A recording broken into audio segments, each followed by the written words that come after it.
For months, Reese has carried herself like the center of gravity in Chicago, the self-proclaimed face of the franchise. But when she turned her sharp tongue toward Courtney Vandersloot, she picked the wrong target. This isn't some rookie role player trying to find her footing. Vandersloot is a 5-time All-Star, a 2-time WNBA champion, and a 7-time league leader in assists. She is basketball royalty, a point guard whose vision and consistency shaped championship teams in ways most players could only dream about. And after tearing her ACL at the beginning of the season, she spent every waking moment fighting her way back to the court with grit and discipline that young stars should be learning from, not ridiculing. But Angel Reese decided to make Vandersloot her punchline. In an interview that should have been about team growth, she questioned Vandersloot's durability, her age, even whether the Sky should be counting on her at all. "We can't rely on Courtney to come back at that age," Reese said, dismissing one of the most respected veterans in the league with the casual arrogance of someone who hasn't yet earned her stripes.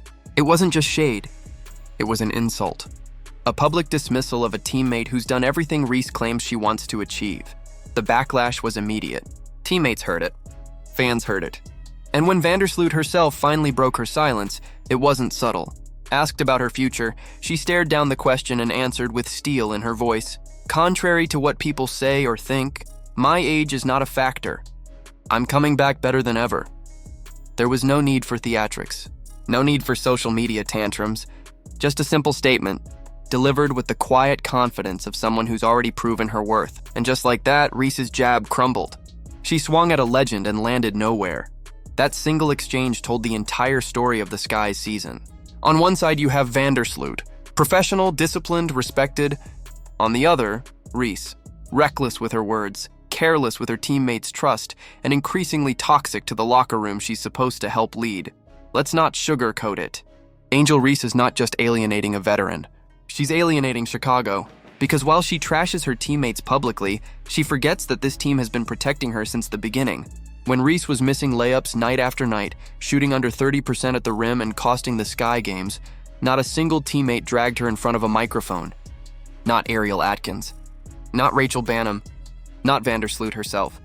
They stood behind her, offered encouragement, and kept their criticisms in-house. That's what a healthy locker room does. That's what professionalism looks like. Reese repaid that loyalty by torching their names for the world to see. And here's where the irony cuts even deeper. Reese's so-called rival, Caitlin Clark, is weathering storms of her own in Indiana. She's taken brutal fouls, relentless targeting, and constant scrutiny from media and former players. But Clark never turns on her teammates. She never drags veterans. She absorbs the hits, keeps her head down, and carries the fever forward. That's why Clark is celebrated as the cornerstone of a franchise, while Reese is being whispered about as a locker room cancer. The difference isn't talent. The difference is leadership. The Sky front office had a chance to correct course, to draw a line in the sand. Instead, they handed Reese a half-game suspension. 20 minutes on the bench. That's not discipline.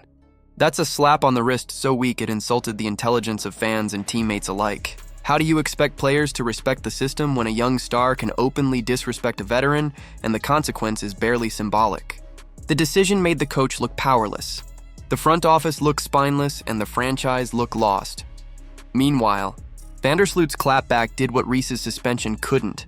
It reminded everyone what accountability looks like. By calmly declaring her comeback, she restored dignity to a conversation Reese had dragged into the mud. She showed the league that veterans still matter, that leadership still matters, and that respect isn't optional, it's required. Now the question becomes unavoidable. Has Angel Reese already burned her last bridge in Chicago? Because free agents are watching. Veterans are watching. Nobody wants to walk into a locker room where the supposed star spends her time belittling teammates in interviews. Winning teams are built on trust, and Reese has torched that trust in less than 2 seasons. The comparisons to Draymond Green have started to surface, and on the surface, they make sense. Reese thrives on confrontation. She collects technical fouls. She's always at the center of drama. But here's the difference. Draymond has 4 NBA championships to justify the chaos. Reese has nothing. No playoff appearances. No leadership moments to rally around. No track record to excuse her immaturity. Without the wins, the antics don't look like passion. They look like arrogance. And the WNBA doesn't have patience for arrogance without production. The league is growing, grabbing national headlines and building a new fan base around stars like Clark, Boston, and Wilson. Reese has been handed a spotlight too, But instead of elevating herself and her team, she's using it to create the wrong headlines at the worst possible time. The league needs professionalism. Reese is delivering distraction, her fan base hasn't helped. Instead of calming the storm, they've made it worse, swarming social media to attack Vandersloot, trash her career, and spin conspiracy theories about favoritism. It's childish. And whether Reese admits it or not, a player's fan base reflects their brand. Clark's supporters amplify her greatness. Reese's drag legends through the mud. That says it all. The Sky know this can't go on forever. They may try to spin it as resolved internally, but everyone can see the cracks widening. Teammates are fed up. The front office looks indecisive. And Reese looks like a player who is more concerned with controlling the narrative than controlling the paint. At this point, it's not just about one suspension or one careless remark. It's about whether Angel Reese has the maturity to survive in this league at all. And that brings us back to Vandersloot. Because when she stood up and calmly dismissed the noise, she didn't just defend herself. She defended the culture of the WNBA. She reminded everyone why veterans matter, why experience matters, and why you don't dismiss a legend until you've earned the right to even stand in their shadow. Angel Reese hasn't earned that right, not yet. Maybe not ever, if she keeps walking this path. So the Chicago Sky are staring down an impossible question.